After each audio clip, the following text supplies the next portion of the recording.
설날 새 아침입니다. 설날을 포함해서 1년 되도록 우리 하나님께서 성도님들에게 크신 은혜와 복을 베풀어 주시기를 주 예수님의 이름으로 축복합니다. 아멘. 설교를 시작하기 전에 먼저 양의 말씀을 구합니다. 지난주에 제가 이번 주 헌금 설교하겠다고 제가 이렇게 약속을 드렸습니다. 헌금 설교가 복음적인 내용입니다.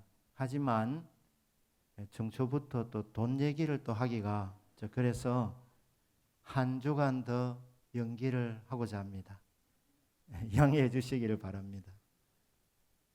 여러분 아멘해 주셔야 제가 이렇게 힘을 냅니다. 왜냐하면 양해를 구하는데 아무 반응이 없으면 왜 약속을 안 지키나 이렇게 또 생각을 할 수도 있기 때문에 아멘해 주셔서 감사드립니다. 오늘 이제 이사야 43장 14절부터 21절까지 말씀으로 회복의 하나님이라는 제목으로 은혜를 받고자 합니다.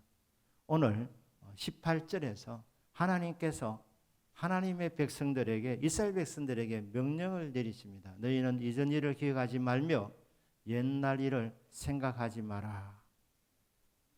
옛날 일은 나쁜 것뿐 아니라 좋은 것도 기억도 하지 말고 생각도 하지 말라고 합니다. 사람들이 왜 자꾸 옛날 생각을 합니까? 오늘의 삶이 너무 고단하고 힘들 때, 포로 생활이 이 이스라엘 백성들이 바벨론에서 살아가면 너무 힘들었습니다. 힘들다 보니까 옛날 생각이 나는 거예요. 하나님께서 옛날에는 함께 해주셨지. 하나님께서 큰 구원을 베풀어 주셨지. 하나님이 행하신 놀라운 일들이 참 많았는데 그 중에 대표적인 것이 출애굽 사건입니다. 이것을 제1의 출애굽이라고 하는 것입니다. 430년 동안 이집트의 파라오 밑에서 노예 생활, 종노릇을 했는데 하나님이 모세를 보내어 가지고 자유와 해방을 경험하게 했습니다. 그리고 약속의 땅으로 가게 하시는데 또 난간을 만납니다. 홍해 바다입니다. 그 홍해 바다를 하나님께서 한가운데를 가르시고 그 바다를 맨땅같이 건너가게 하신 것, 이것이 바로 제1의 출애굽 사건입니다. 그 이스라엘 백성들이 바벨론에서 포로 생활을 하면서 그 출애굽 때를 자꾸 생각하는 겁니다. 그때가 좋았지. 그때는 하나님이 함께 하시는데 하나님 왜 지금은 우리와 함께 하지 않는가? 하나님 뭐 하시나? 하나님 우리를 잊어버리셨나? 하나님 우리를 버리셨나?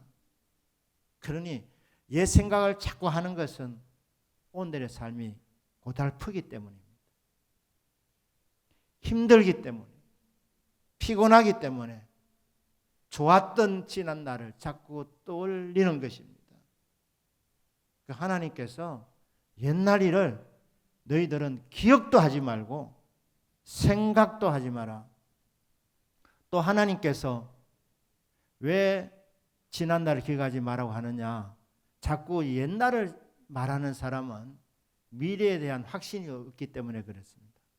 내일 잘 된다는 이 확신이 있으면, 그게 비전이 되면 오늘 힘들어도 상관이 없는 것입니다. 미래를 향해서 희망을 걸고 달려나갈 수 있게 되는데 이 비전이 없으니까, 잘 된다는 확신이 없으니까, 보장이 없으니까 자꾸 옛날 얘기를 하고 있는 것입니다. 그런데 하나님께서 말씀합니다. 너희들 이전 것은 기억도 말고 생각도 하지 마라. 그러면서 19절에서 보라, 하나님께 주목하라고 말씀합니다. 보라, 내가 새 일을 행하리니 이제 나타낼 것이라. 이제 새 일을 행할 것이다. 그러니 과거를 자꾸 생각하면서 불평하고 불만하고 낙심하지 말고 주저앉아 있지 말고 새 일을 행하실 하나님을 바라보라. 기대해라. 너희가 그것을 알지 못하겠느냐? 너희 관심이 없느냐? 자꾸 옛날 것만 생각하지 말고 새 일을 행하실 하나님께 집중해라. 내가 반드시 광야의 길을 사막의 강을 낼 것이라고 그렇게 약속을 하고 있습니다. 하나님은 새 일을 행하시는 하나님이십니다. 이 새 일은 아무도 예측하지 못한 새 일입니다. 어떤 사람도 만들어내지도 생각하지도 못한 일입니다. 이사야 40장에서 48장까지 이스라엘 백성이 우상을 자꾸 쫓아가려고 하는데 우상과 여호와 하나님을 비교하고 있는 것입니다. 하나님은 사람이 전혀 상상하지 못할 놀랍고 크고 새로운 일을 행하시는 하나님이시다. 그 하나님께 기대를 걸어라 말씀합니다. 사람뿐 아니라 하늘의 천군 천사 그 어느 누구도 예상하지 못한, 예측하지 못한 놀랍고 새로운 일을 행하시는 하나님이십니다. 하나님은 옛날에 한번 출애굽 사건을 일으키고 나서 그것을 계속해서 울고 먹는다 그러지 않습니까? 그런 하나님이 아니십니다. 하나님은 어제보다 오늘 더 낫게 해주시고 오늘보다 내일을 더 낫게 만들어주시는 하나님이십니다. 합력해서 선을 이루시는 하나님이십니다. 그 하나님을 믿어라. 새 일을 행하시는 하나님을 믿어라. 그럼 하나님이 어떤 새로운 일을 하신다고 합니까? 오늘 14절에서 하나님이 자기 이렇게 소개합니다. 너희의 구속자요 이스라엘의 거룩한 이 여호와가 말하노라. 하나님이 자기를 소개할 때 너희의 구속자라고 말합니다. 그러니까 이사야 43장에서 구속에 대한 개념을 말씀합니다. 하나님이 구속하신답니다. 여러분이 생각하는 여러분 묶여 들어가는 그 구속이 아니고 이 구속이라는 것은 구원을 포함하는 개념입니다. 하나님은 우리를 구원하시는 구원의 하나님이십니다. 그런데 구원의 개념을 포함시킨 더 광범위한 개념, 포괄적인 개념이 구속이라는 개념입니다. 그래서 구속이라는 이 단어는 특별히 세 가지 의미가 있는데 오늘 본문을 중심으로 한 두 가지 의미를 설명하면서 우리를 구속해 주신 하나님의 은혜를 감사하는 믿음이 있기를 주 예수님 이름으로 축복합니다. 나는 너희의 구속자라고 말씀합니다. 영어로 하면 리디머 이렇게 돼 있지 않습니까? 사실 구원자는 세이비어 아닙니까? 그러니까 명사로 하면 구원은 salvation, 구속은 redemption입니다. 그러니까 구원은 영혼을 가진 사람에게만 해당되는 것입니다. 사람은 구원을 받습니다. 그런데 하나님은 사람만 구원한 것이 아니라 이 우주 만물을 구원해 주시는 분이십니다. 왜냐하면 하나님이 창조하신 세상이 하나님이 만물의 주인이십니다. 아담과 하와가 범죄함으로 타락되었을 때 사람만 부패한 것이 아닙니다. 우주 만물도 함께 부패한 것입니다.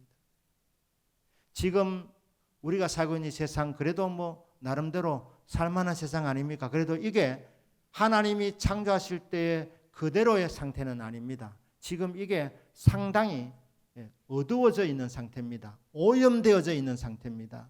타락되어져 있는 상태입니다. 더러워져 있다는 것이죠. 부패되어 있는 것입니다.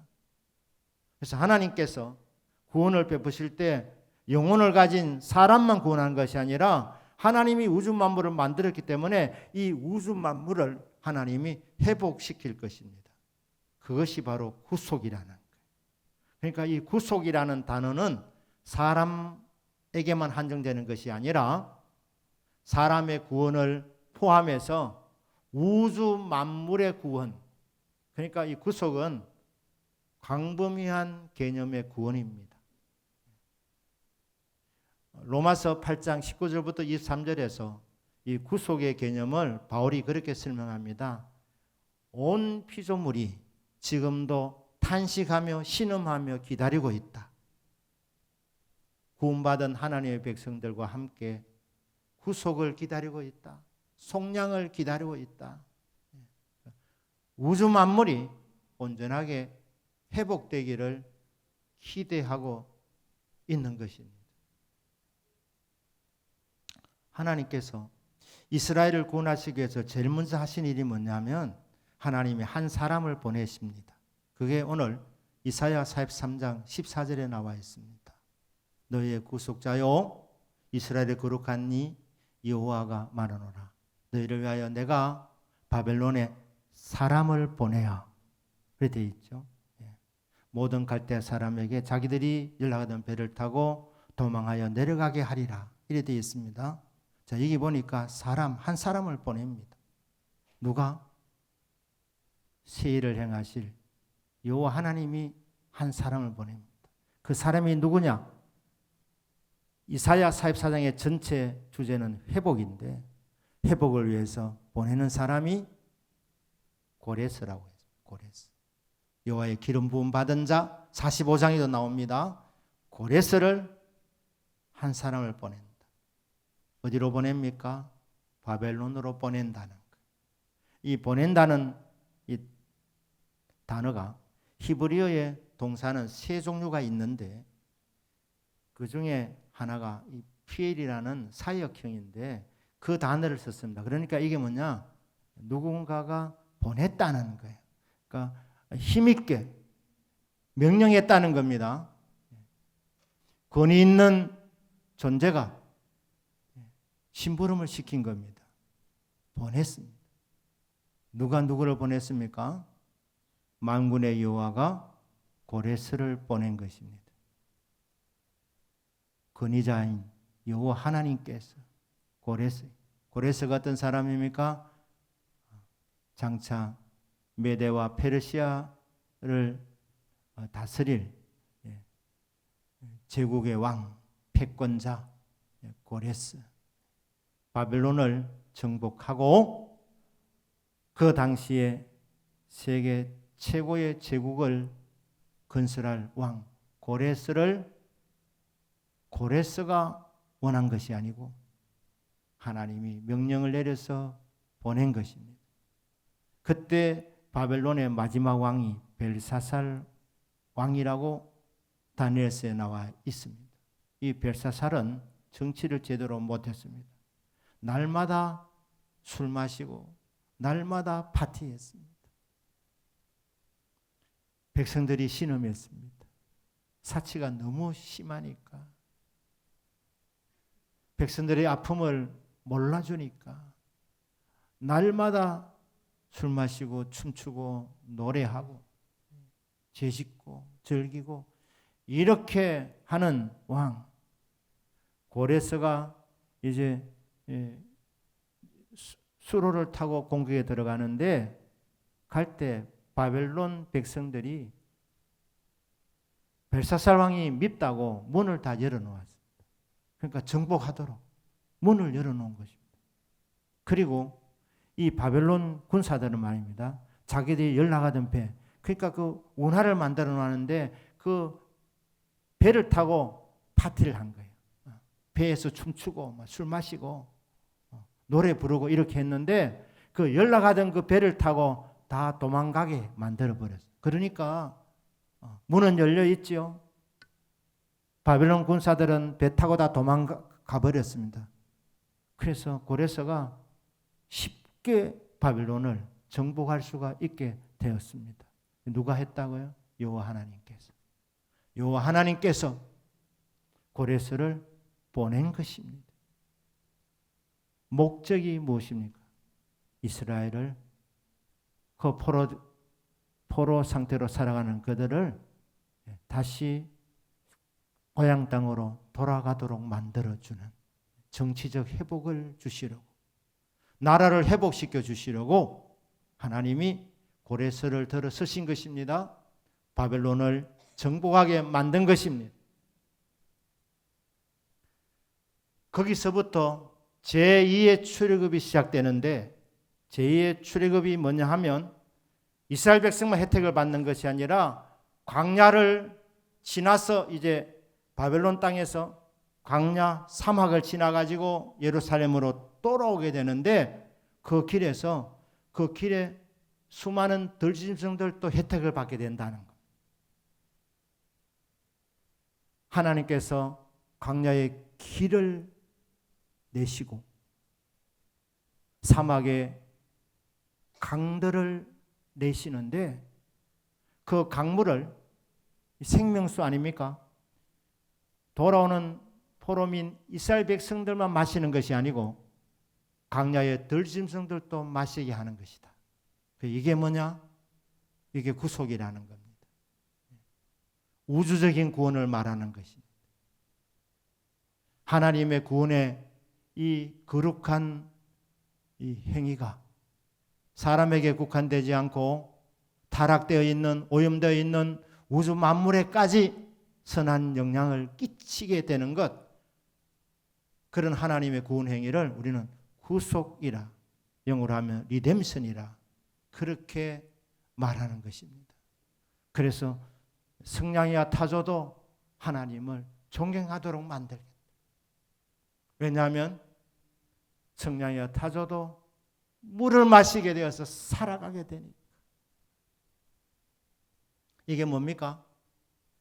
여러분, 우리의 삶에 하나님 주시는 은혜는 단순히 영혼 구원받는 것뿐 아니라 삶의 모든 영역에까지 이 하나님의 선한 영향이 끼쳐지게 되는 것입니다. 그러니까 물을 마신다. 이 물은 뭡니까? 하나님의 축복의 소낙비를 우리가 생각하면 이게 번영, 번성, 번창, 경제적인 번영도 우리가 적용할 수 있는 내용이 되는 것입니다. 이스라엘 백성들에게 단순한 정치적인 회복만 허락하시는 것이 아니고 경제도 회복시켜 주시고 모든 부분에 회복을 주시고 이 혜택을 들짐승들까지도 누리게 해 주시는 이 구속의 은혜, 이것을 제2의 출애굽이라고 하는 것입니다. 이 은혜가 약속되어지고 있습니다. 그렇지만 가장 중요한 것은 이스라엘 백성 한 사람 한 사람의 영혼이 구원받는 것입니다. 아멘이십니까? 한 영혼이 천하보다 귀한데 모든 것을 얻고도 자기 영혼을 잃으면, 구원받지 못하면 무슨 유익이 있겠는가? 우리 예수님 말씀했지 않습니까? 가장 중요한 것은 영혼 구원을 받는 것인데, 영혼 구원을 받으려면 대가가 지불되어야 됩니다. 그래서 이사야 43장 3절 4절에 이 대속에 대한 말씀이 나옵니다. 누군가가 대신 희생을 해야 되는 것입니다. 물을 통과할 때, 불을 통과할 때, 이게 다 심판입니다. 노아 홍수를 통해서 하나님 물로 세상을 심판했고 마지막에 불심판이 있을 것입니다. 불 하나님 진노하셔서 심판하실 때에 하나님의 백성 이스라엘 백성들을 건져 주실 것인데, 구원해 주실 것인데, 그러려면 대가가 지불돼야 되는 것입니다. 그게 속량이고 그게 구속입니다. 누군가가 대가를 지불해야 됩니다. 왜냐하면 죄의 삭은 사망이기 때문에 죄값은 죽음입니다. 누군가가 희생해야 됩니다. 사실은 죄지은 그 죄인들이 죄값을 받아 죽어야 되지만 하나님은 죄인들이 심판을 받아 죽는 것을 원치 않기 때문에 누군가가 대신 희생해야 되는 것입니다. 이스라엘 백성들을 가리켜서 하나님이 말합니다. 나는 너희들을 사랑한다. 나는 너희들을 보배롭고 존귀하게 여기노라. 땅의 모든 족속들 가운데서 하나님이 택한 백성, 이스라엘 백성, 하나님의 자녀들을 하나님은 존귀롭고 존귀하고 보배로운 존재로 여기십니다. 그래서 이 이스라엘을 살리기 위해서 하나님께서 이집트를 희생시킬 생각이 있다는, 내가 너희들 대신해서 이집트를 주겠다. 구스와 스바를 주겠다. 구스는 에티오피아를 가리킨다고 그렇게 사람들이 생각합니다. 에티오피아, 스바 다 이집트 남쪽에 있는 나라들입니다. 아프리카 지역의 나라들입니다. 이스라엘 사람의 세간에 보면 남쪽으로 가장 먼 나라들, 그런 나라들을 희생시키서라도 너희들을 건져주겠다. 너희들 대신해서 사람이 대신 내어 주도록 하겠다. 대속의 개념입니다. 구속. 그런데 하나님께서 이스라엘을 구원하시기 원하셨는데, 저와 여러분을 살리기 위해서 하나님이 이집트라는 나라를 희생시킨 것이 아니고, 하나님께서 에티오피아 나라를 희생시킨 것이 아니고, 하나님 가장 귀하게 여기시는 독생자 예수 그리스도를 대신 희생시켜 주신 줄로 믿습니다. 이게 바로 구속입니다. 첫째는, 구속은 구원이 확대되어서 우주적인 개념의 구원을 구속이라고 말한다고 했습니다. 두 번째로는 구원, 영혼 구원, 사람의 영혼을 가진 존재는 사람밖에 없으니까 사람을 살리는 이 구원을 이루기 위해서는 누군가가 희생해야 되는 것입니다. 그게 속량입니다. 값을 지불해야 되는 것입니다. 대속입니다. 대신해서 값을 지불해야 되는 것입니다. 그 죄값을 아무런 죄도 없으신, 점도 흠도 없으신 예수님께서 갈보리 언덕에서 십자가에서 우리의 죄값을 대신 담당하셔서 희생하신 줄로 믿습니다. 그 대속의 죽음, 그 구속의 죽음으로 인해서 저와 여러분이 구원을 받게 된 것입니다. 이 구원을 여러분들이 확신하셔야 됩니다. 지금 당장 죽어도 나는 천국 간다는 확신 갖고 사셔야 합니다. 이런 확신은 특별한 사람들만 가지는 것이 아니라 예수님을 영접한 사람은 누구나 이런 확신을 가지는 것이, 이게 정상적인 것입니다. 구원의 확신을 갖지 못한 분이 만약에 계신다면 내가 예수님을 진짜 영접했는가 먼저 점검해 보시기를 바랍니다. 그러니 주님, 저는 죄인입니다. 예수님께서 내 죄를 대신 담당하시고 십자가에서 죽으시는 것을 믿습니다. 나의 주님이 되어 주십시오. 그렇게 고백하는 순간 주님이 우리 마음에 들어오셔서 나의 주님, 나의 하나님이 되십니다. 그 순간 구원받았습니다. 구원받았으면 구원을 확신해야 되는 것입니다. 이 확신이 없으신 분은 내가 예수님을 영접했는지 점검해 보시고, 아직까지 예수님을 영접하지 못한 분이면 여러분 마음으로 이 시간 아멘 하시면 여러분 예수님께서 여러분 마음속에 들어가실 줄로 믿습니다. 그런데 예수님을 영접해 놓고도 아직까지 확신을 가지 못한 분은 오늘 믿으시기를 바랍니다. 확신하기를 바랍니다. 지금 당장 부름받아도 나는 천국 간다는 이 확신을 갖고 살아가는 것. 이게 믿음의 회복입니다. 영혼의 회복입니다. 2023년도에 저와 여러분들에게 이 믿음의 회복, 영혼의 회복이 있기를 주 예수님 이름으로 축복합니다.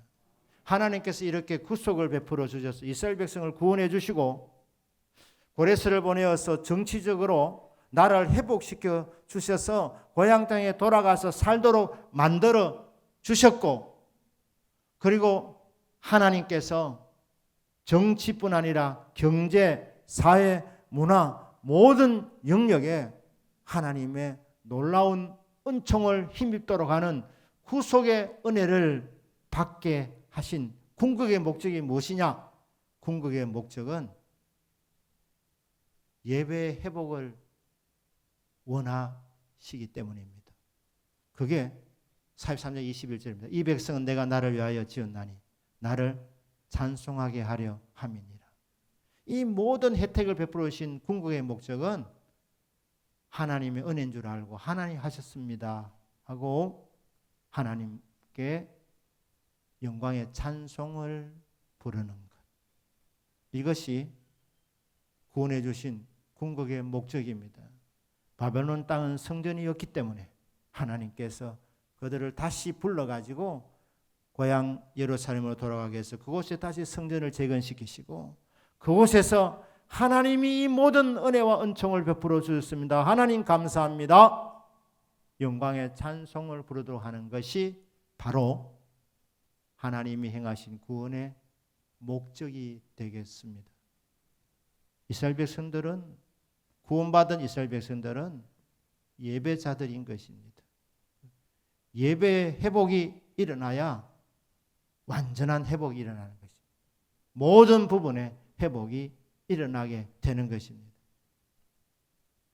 하나님께서는 이스라엘 백성들에게 제1의 출애굽을 일으켜 주셨고 제2의 출애굽을 일으켜 주셨고 제3의 출애굽을 일으켜 주셨습니다. 1948년 5월 14일 팔레스타인 땅의 한 곳에 벤구리온 이스라엘 수상이 이스라엘 독립을 선언합니다.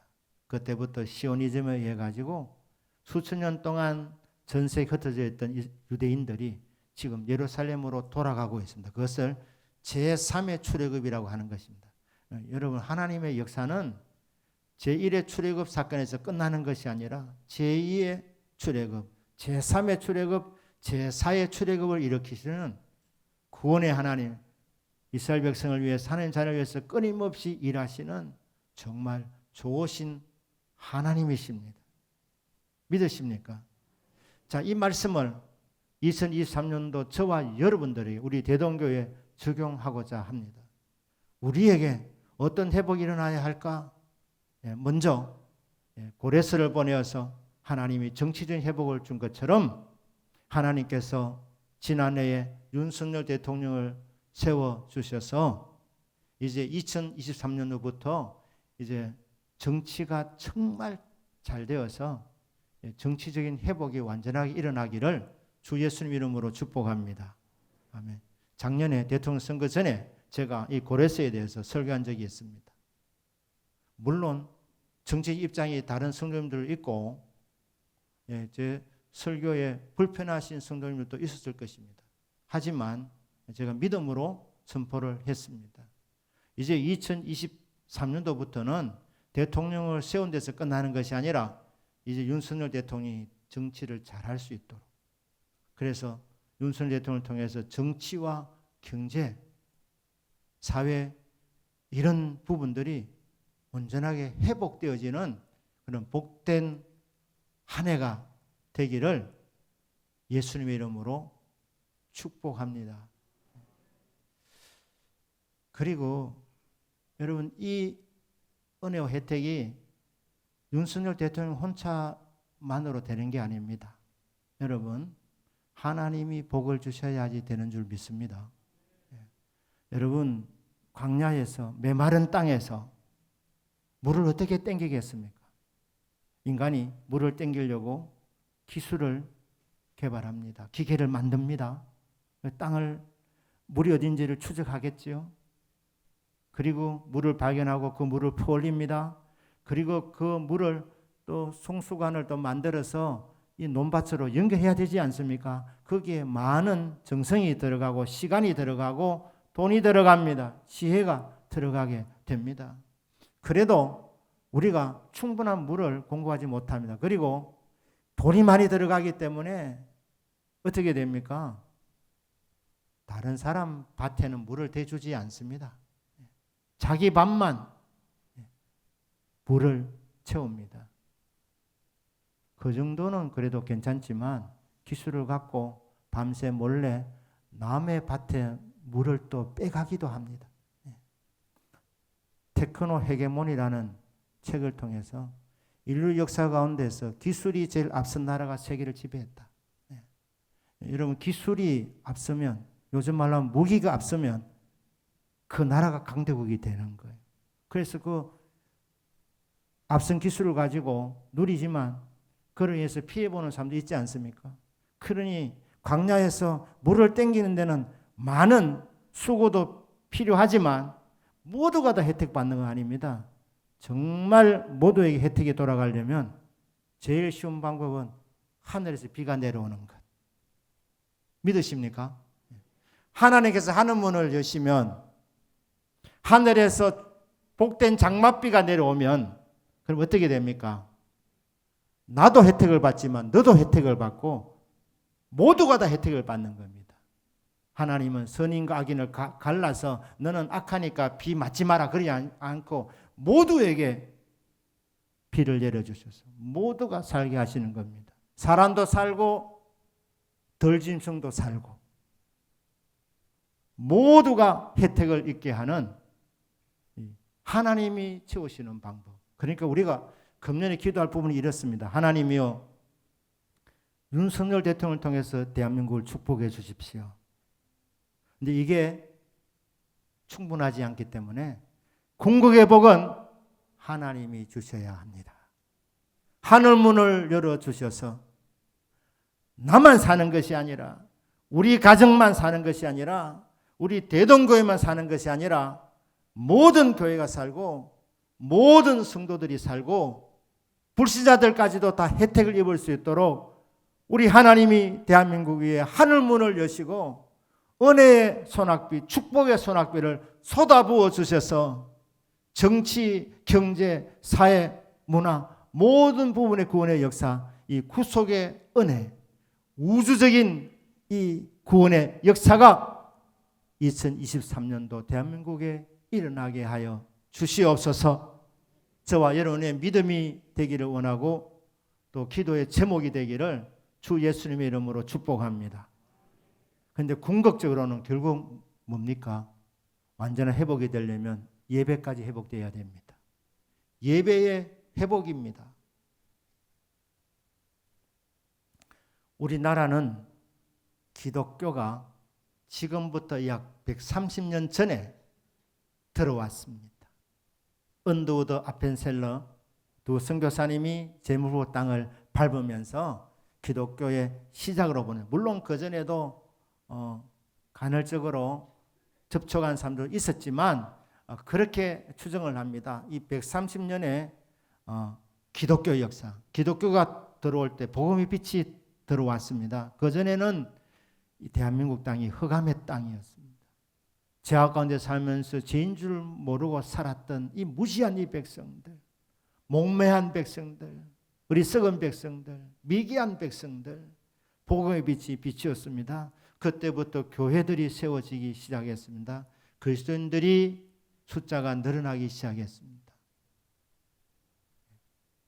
140년의 이 짧은 기독교 역사 기간 중에 숫자적으로도 엄청난 성장을 이룬 것이 기독교 수천 년 역사 가운데서 유래를 찾아보기 힘들다고 합니다. 그래서 한국 교회를 다른 나라 성도들이 많이 부러워했었습니다. 정말 숫자적인 부흥이 있었습니다. 뭐 숫자적인 부흥이 단가? 여러분, 영적 부흥이 일어나면 숫자적인 부흥도 따라오게 되는 것입니다. 그런데 이 130년 역사 중에 일제 36년의 압제 기간이 있었습니다. 그때 일본이 교회를 무지하게 핍박했습니다. 왜냐하면 신사참배를 거부했기 때문에. 하나님 한 분만 경배하지 사람에게 절을 할 수 없다. 그래서 신사참배를 거부했기 때문에 일본이 정말 교회를 말살시키려고 가전 박해를 했습니다. 하지만 교회는 약해지지 않았습니다. 성도의 숫자는 일제 30년을 지나가면서 더 늘어났습니다. 6.25 사변이 일어났습니다. 전쟁의 와중에서도 교회는 약해지지 않았습니다. 성도의 숫자는 더 늘어났습니다. 이 130년의 역사 가운데서 급속하게 교회가 약화된 것은 최근 3년, 코로나 이 팬데믹 3년 기간이 지나면서 교회에 출석하던 사람들의 지금 교회에 출석하는 비율이 60에서 70%밖에 안 된다고 합니다. 그 3년 사이에 교회 10,000개가 사라졌다고 합니다. 주일학교가 없는 교회가 많습니다. 그렇다면 성도의 숫자가 얼마나 줄었겠습니까? 요즘 가나안 교인이라는 말이 돌고 있습니다. 가나안 교회가 뭡니까? 가나안 땅이 약속의 땅인데 그래서 가나안 교인인가 보다 하는데 이 가나안 말을 거꾸로 하면 안 나가입니다. 안 나가. 그러니까 교인이라고 말은 하는데 교회는 안 나가는 사람들을 가나안 교인이라고 하는 것입니다. 이 숫자가 상당합니다. 처음에는 코로나니까 감염될까 싶어서 그리고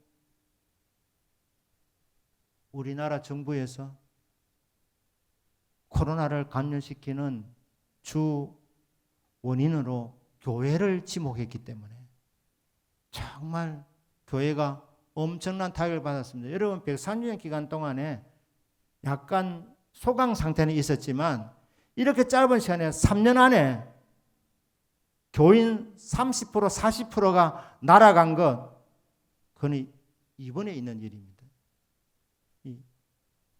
역사 가운데 대한민국 교회 역사 가운데 이런 일이 없었습니다. 이 누구 좋아할 일입니까? 이게 2023년도에 우리 하나님께서 이 예배 회복이 일어나기를 우리는 간절히 기도하면서 예배 회복을 이루어야 될 줄로 믿습니다.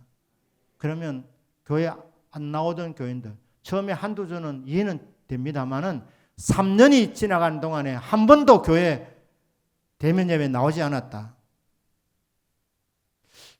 그거는 여러분 문제가 있는 것입니다.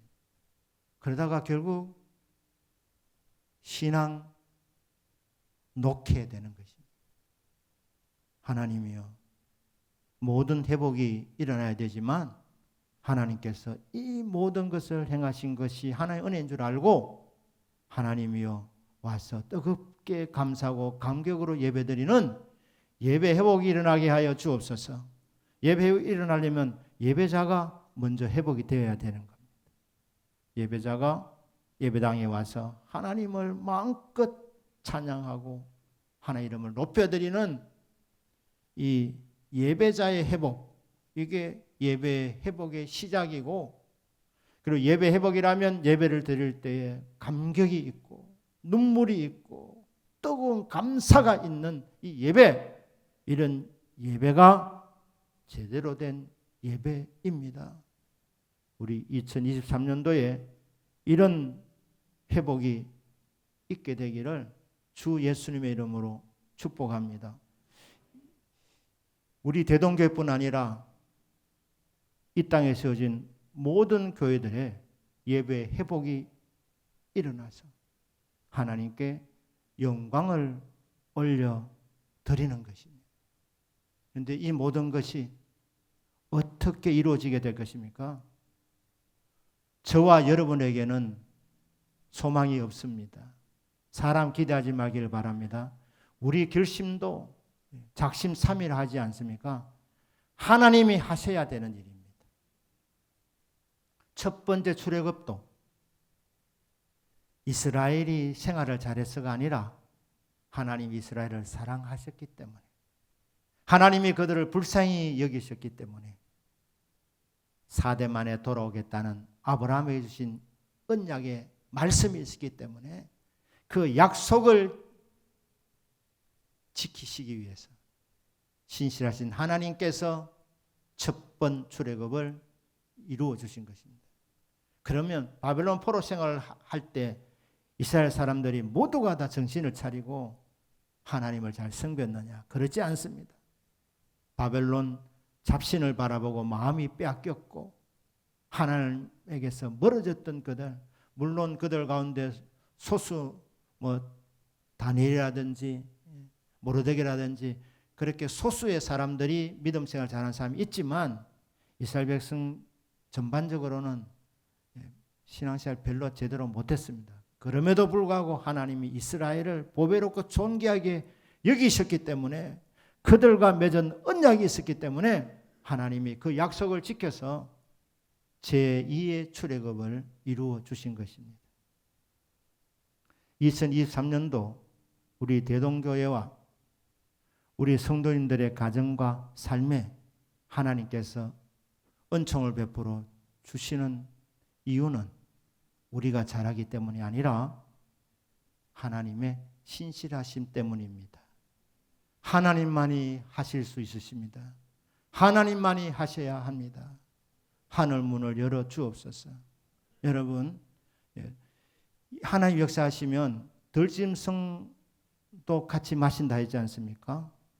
관계도 회복이 될 것입니다. 인간관계 회복, 부부관계, 부모와 자녀와의 관계, 성도와 성도와의 관계, 이웃과의 관계, 사람과의 관계, 사자와 양과 뱀이 함께 어울리고 뒹굴 수 있는 그런 평화의 공동체, 이런 은혜들, 경제적인 회복, 모든 부분의 회복, 이 모든 것 하나님이 하셔야 되는 것입니다. 주여, 우리에게는 소망이 없습니다. 하나님의 신실하심을 의지합니다. 하나님만이 하실 수 있사오니 하나님이여, 금년 안에 우리 대한민국과 대한민국 성도님들에게 이런 은혜를 베풀어 주옵소서. 정치적인 회복, 믿음의 회복, 경제의 회복, 문화의 회복, 삶의 전반적인 부분에서의 회복과 예배의 회복을 주셔서 하나님께는 영광이요 우리 모두에 한없는 기쁨이 넘치게 하여 주옵소서. 저와 여러분의 믿음의 선포가 되기를 주 예수님의 이름으로 축복합니다. 아멘. 기도하겠습니다.